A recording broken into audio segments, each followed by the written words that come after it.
I think I had to do like 9 auditions to get the role of Beckett. Gosh. And they had like a huge list of women that they were looking at. And I don't know how it happened. I really think I was just lucky in the end. It's kind of insane though, right? Because it was packed, right? There was like crazy It amounts just got of more and more fans. crowded as Didn't the it? word went out. Oh, and by the way, learning how to hurdle a fence in front of 200 people is really awkward.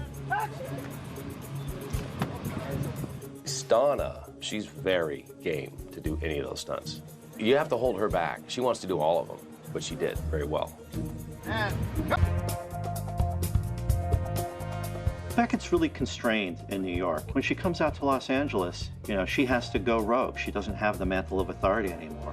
So we see her picking locks. We see her going further than she would in New York because she doesn't have that authority. She's a little bit more flirtatious in some of the scenes.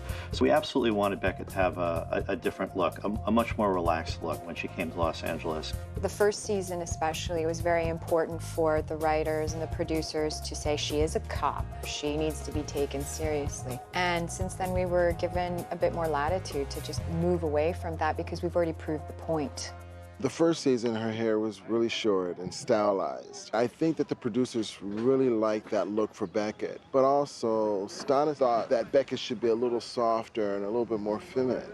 In California, we were able to accomplish what we were trying to do, which was give her an edgy look and a softer look at the same time. Never realized how it looked like you.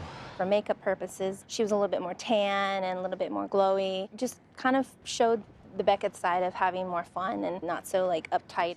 In terms of what you wore, but the overall outfit was more of a relaxed kind of look than the typical Beckett, cop outfit. Yes, there was a lot more fluidity. Even though it was a trench coat, it was a much softer silhouette. We made it really neutral with a little color pop. From very on, it seemed like you coming to LA, you really want to show off the sort of poolside thing, and Stana in bikini is sort of a no-brainer. I think I have a better idea. And it involves this. First interrogation scene where, she comes in and it's her, interrogation is her room. She owns it physically, emotionally, psychologically, it's her room. And the first time we shot a scene, she didn't blink. And this is not rookie stuff. This is, you're staring at another actor, probably most of which had more experience than she did. And she does not blink. And I think there was episode 102, an actress who had probably had 20 or 30 years of experience. Learn stamina and just certain kind of bravery. Your skills become quicker, not necessarily better. It doesn't mean you're telling a more honest story. You always have to dig. I think that's kind of like an old way of storytelling where a girl, in order to be working in a guy's world, had to be one of the guys. She had to dress like a guy. She had to kind of neutralize herself. And I think we're at a stage where women can be sensual, where they can be feminine, and yet they can have their strength with them. They can still hold authority. And so for me, it was really important that she can be visually feminine, that she can be a woman and enjoy her femininity and still be respected as an authority in the precinct, So that was something that we worked with wardrobe on, with makeup on, with hair on, and the producers were really collaborative on that. We have a great lead producer, Andrew Marlowe, who loves women, and so I think he loved letting her shine as a woman in the end, which is nice. Well, we love the way you're portrayed. Stana Katic.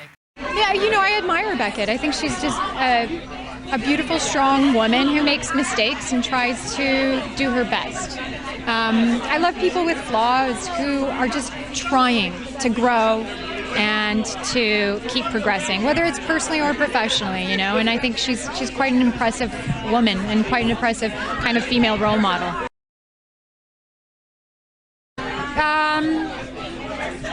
I think we work well together. I'm not sure if we changed each other, but There's so many, because it's changed everything for me. It's changed my life, So there's really special spaces in my memory of going to the Paley Festival, where we had hundreds and hundreds of people in an audience, and then going to things like Comic-Con, where there were thousands of people in the audience. So those are pretty magnificent moments because you don't realize how far-reaching something until you go and experience events like that, and then you see how far Castle actually touches people's lives. After